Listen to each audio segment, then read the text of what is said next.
Welkom bij het programma Gewest Friesland, waarin we het nou gaan over de Lietse squallen en het plan A en het plan D. In deze uitsturing waarin we reportages zien van de rubriek van gewest tot gewest, staat hij altijd op de Nederlandse televisie staat. Dat doen we together met Johan van der Zee, die programma's in de tijd meemaken had. En die had in 1981 net de squallen in Hidaar te West, wist het nog? Nou, net dat het in Hidaar weer, maar wel dat Lietse squallen, die problematiek, daar hadden we een soort van dieren. Ja.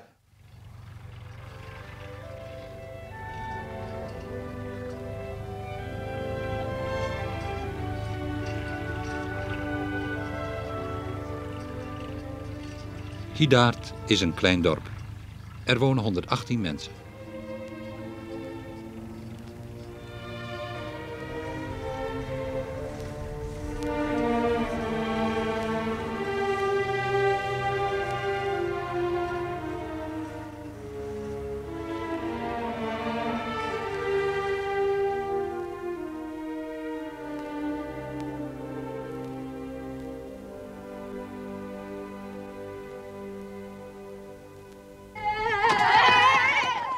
Er is nog een school in Hidaart.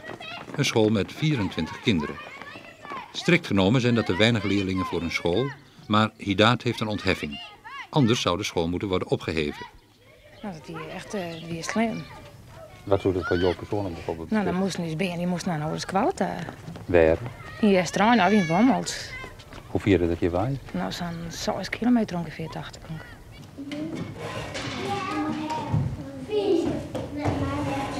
Mark, dan moet er een wutje achter zetten. Mooie kleuren. Mark. Zullen we hebben mooie kleuren? Ja. Nou, Mark, kom op man.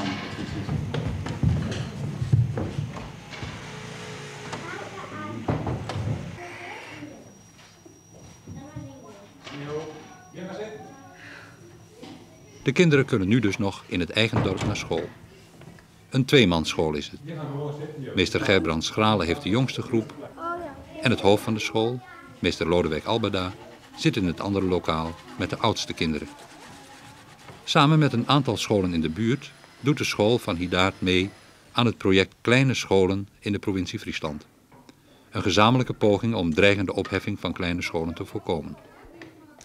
In dit project is het zo dat de leerkrachten praten over de onderwijskundige zaken. Hoe praten nou de verschillende dwarpen waar?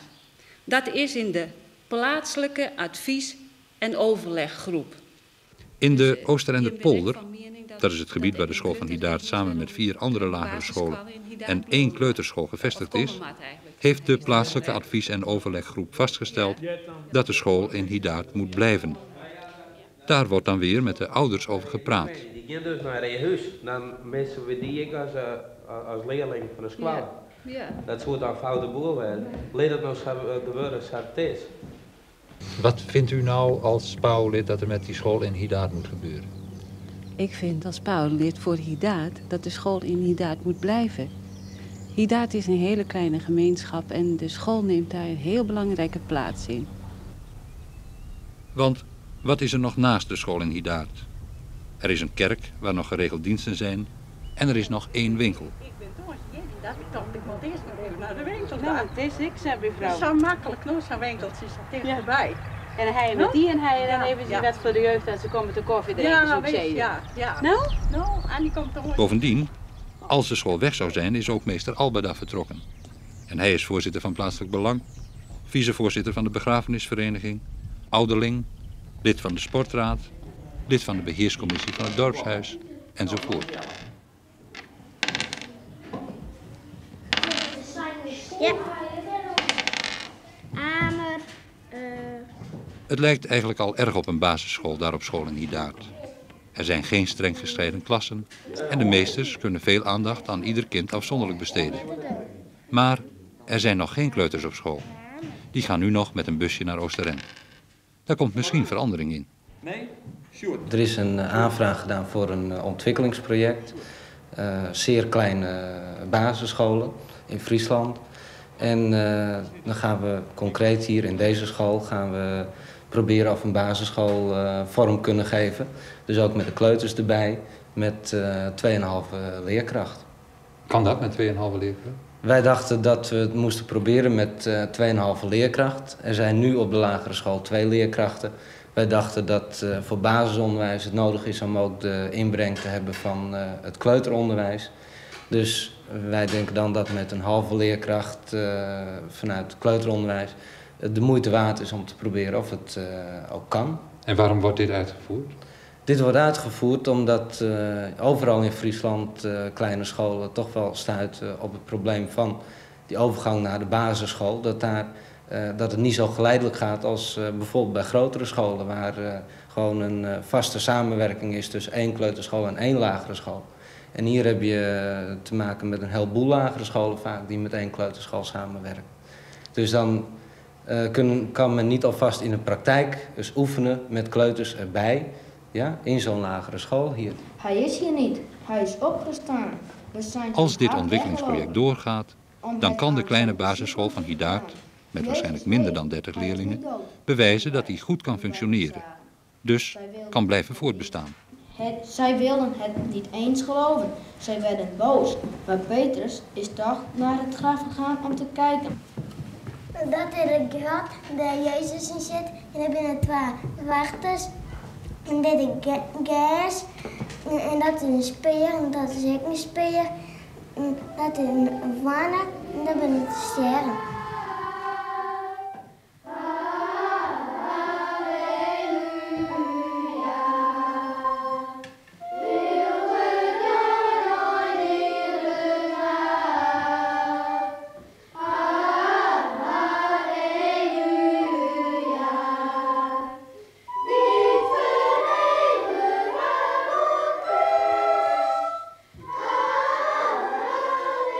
Belangrijk voor het voortbestaan van de kleine scholen blijft natuurlijk de mankracht waarmee het onderwijs kan worden uitgevoerd.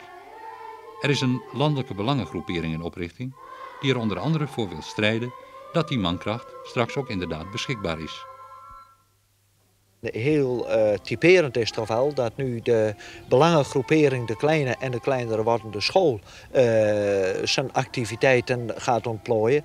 Dat ook uit de andere provincies, Noord- en Zuid-Holland en dergelijke, Limburg, Noord-Brabant, dat ook daar deze problematiek wel terdege bestaat. Er komt actie vanuit alle provincies in Nederland om die kleine school te behouden. Ja, men kan zeggen dat hoewel die belangengroepering nu pas in oprichting is, 2 mei wordt die definitief, dat er honderden brieven binnen zijn gekomen en dan vooral toch ook uit het midden van het land, zelfs ook uit de grote steden, omdat men in de wijksituatie van de grote stad, vooral in de binnenstad, dezelfde problematiek tegenkomt. Dan is het natuurlijk wel anders dan Hiedaert. De hele situatie is anders, maar naar kindertal en hoeveel onderwijsgevenden zou je daaraan moeten toevoegen, dat probleem dat bestaat ook daar.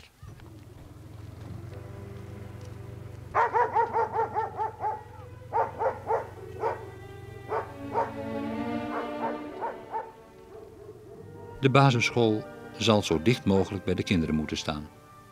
Ook op het platteland, waar de afstanden vaak al zo groot zijn.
Eigenlijk kan je de reportage nou herhalen.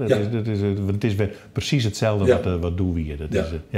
Nou, in een reportage, die kunnen we net herhalen, want die maken we even specifiek schellen. Want dat weer een probleem wat in de 70er jaren spelen, of een discussie die uiteindelijk in Friesland spelen.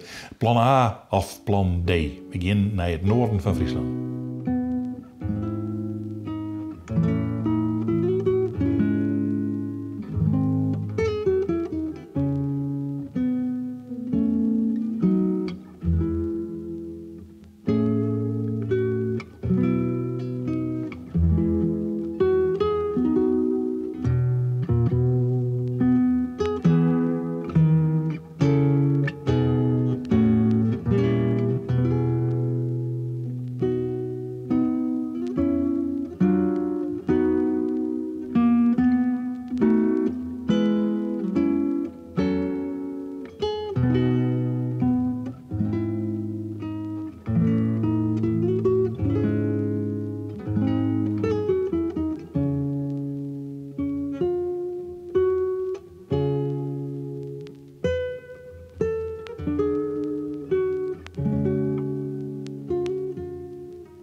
Ik ben Miedema, ik ben akkerbouwer hier op het Belt, in de gemeente Het Belt. Ik woon hier 26 jaar en ik heb een bedrijf van een 40 hectare akkerbouw.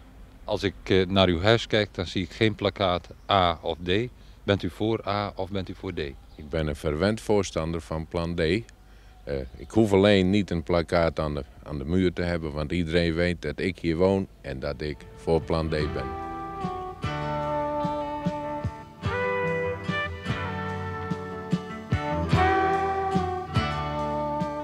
De bevolking veroudert, jongere mensen trekken weg, die vinden hier geen werk meer. Voor enkele jaren geleden woonden hier nog werkers bij de landbouw, werkers die in de dorpen werkten. En nu zijn deze woningen beschikbaar voor recreatie. En recreatie brengt in wezen geen geld op de plank.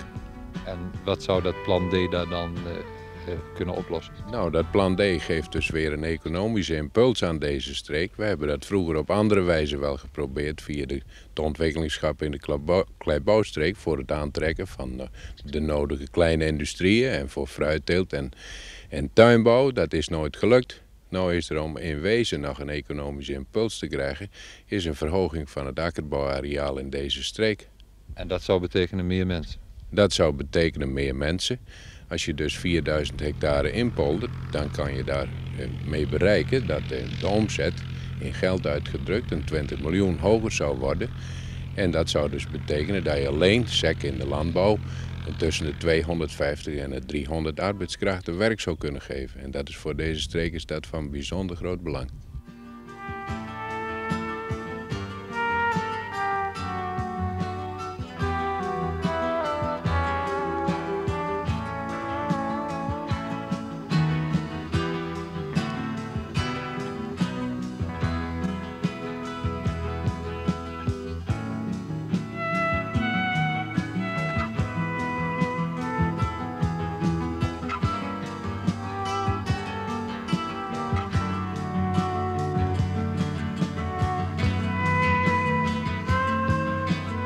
Hier zouden dus aardappels verbouwd kunnen worden, daar komt het op neer. Hier kunnen dus in die 4000 hectare kunnen er dus zowat er komt een akkerbouwobject van een 2500 hectare, 1500 hectare weiland. Daar komen dus koeien te lopen. Maar dat ziet u hier dus, in de verte ziet u dus waar eigenlijk het aardappelland ligt. En dat is dus voor de economie is dat bijzonder belangrijk, omdat Friesland nu eenmaal de bakermat is van de Nederlandse potenteelt. Nederland heeft 20.000 hectare potenteelt, Friesland heeft er 3500. Hier worden nieuwe rassen gekweekt, hier worden voor alle landen in de hele wereld worden rassen gekweekt die geschikt zijn voor de cultures daar. En de Nederlandse potenteelt, dacht ik, kan de Friese poterteelt niet missen, want dan loopt het op een eind.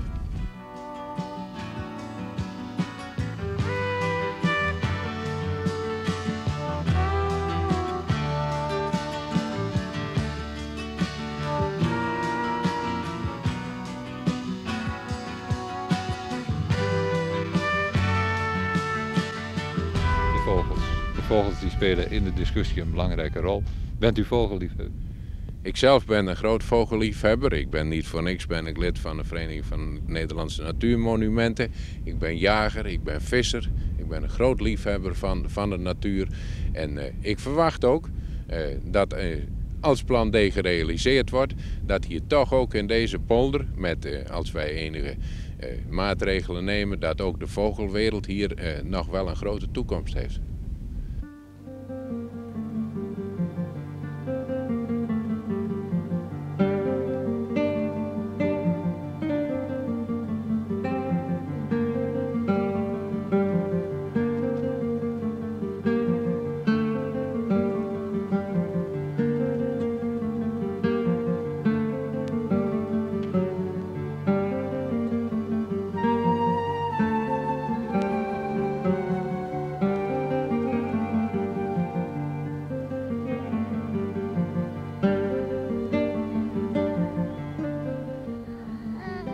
U bent meneer Marra, u woont vlakbij Zwarte Haan aan de Zeedijk.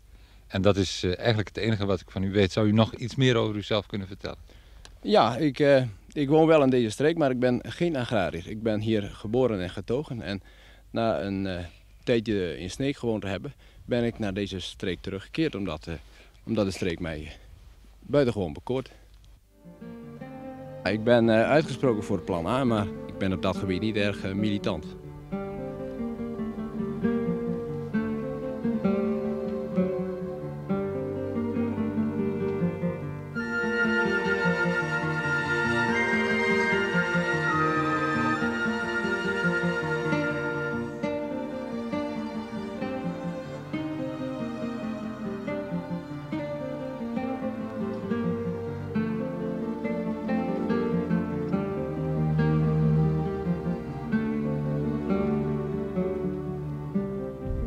Voorstander voor plan A, dat wil zeggen de bestaande dijk verhogen en het buitendijksland zoals het er nu ligt handhaven.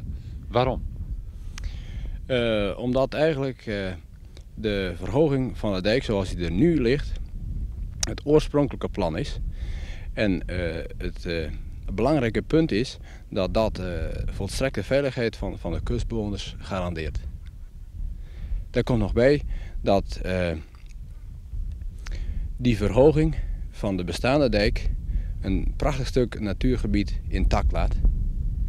En bovendien ook intact laat een belangrijk ruigebied, broedgebied, voedselgebied dat absoluut noodzakelijk is voor de vogels die hier voorkomen.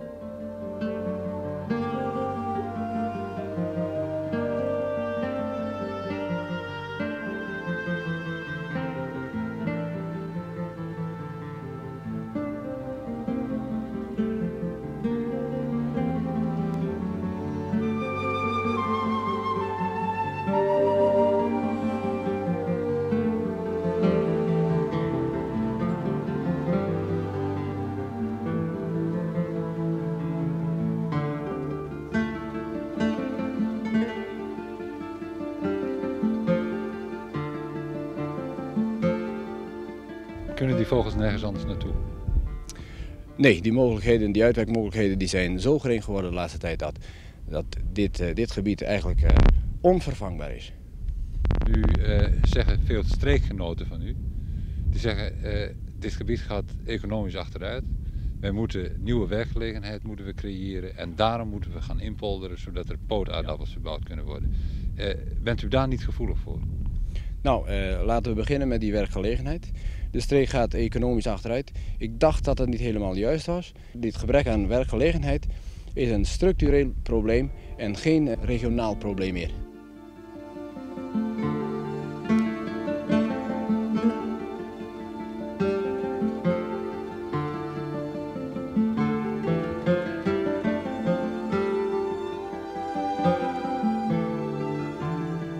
Ik beschrijf dit gebied als een gebied dat volstrekt onvervangbaar is en uniek is.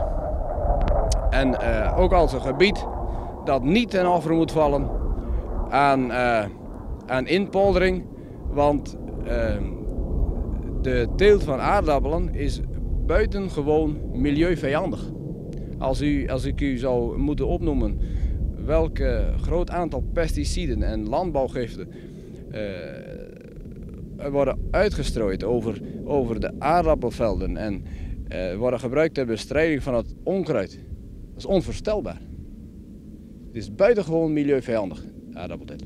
Wat verwacht u, wat gaat er gebeuren? Ik verwacht dat dit gebied intact zal blijven. Ik heb vertrouwen in het beleid van de regering.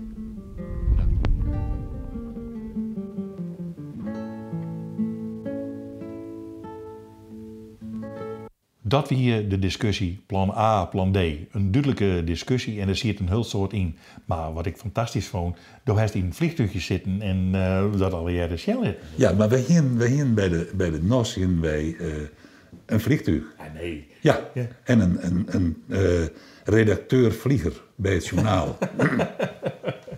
En doe ik daar kwam, doe je dat de PHNTS. En toen hier de omroep hier de NTS. Ja. En toen had ze een nijvliegtuig gekocht. En dat weer de PH-NOS. En die weer eigenlijk minder geschikt als die oude Cessna. Want die vliegen net zo hut en die nijen. Maar die weer echt een beetje om meneer Schutenhelm, dat wie de voorzitter van de NOS, van het ene plak naar het andere te brengen. Ze had één keer had ze een beetje haast een ongeluk gehad en toen gingen ze het woord para-Schutenhelm. Ja. Dat was eigenlijk een te snel vliegend vliegtuig. Maar we hadden, er weer geld, dus de kost, als de landschapmachine met de boer, dan bestelde ze dat vliegtuig. En voor mij wie het dan zo dat dan landen, maar dat ding die in Hilversum op het vliegveld. Ja. En dan vliegen ze naar Emmeloord, naar wat wij het Chicken Airport nemen, want dat weer van de firma Kuiken. Ja. En daar gingen ze dan even naar onderen en daar stapte ik erin. En dan brachten ze me daar weer om. Ja. En door vlust je dus mij? Ja, dat was een geweldige ervaring. En ik zit dan naast de piloot. En de cameraman die zit op het bankje daarachter en die het eruit hiepen. En die de camera er dan uit. En die redacteur-vlieger, die wist precies wat zijn cameraman voerde. Dus die maakte de goede bewegingen met het vliegtuig. Maar ik ben echt een keer door de Ketelbregen weer hiepende. En op Chicken Airport zit er een oude man achter de stuurknuppel. En die vertelde dat er een winkel hier in Baren. En toen hier was ze iets van, zou dit wel goed komen? Ja. Maar die kon echt. Maar je maakt een echt gebruik van het feit om mooie beelden te laten van de gebieden waar je doorheen. Ja. En dat evenkoer dan, vooral in de begintijd, dus we moeten er even vliegen. En dan kon dat. Dus je betocht die reportage omdat je met een vliegen kon? Nou, zo wie het nog net, maar het was wel leuk om het. Ik weet dat de eerste keer vond ik heel spannend.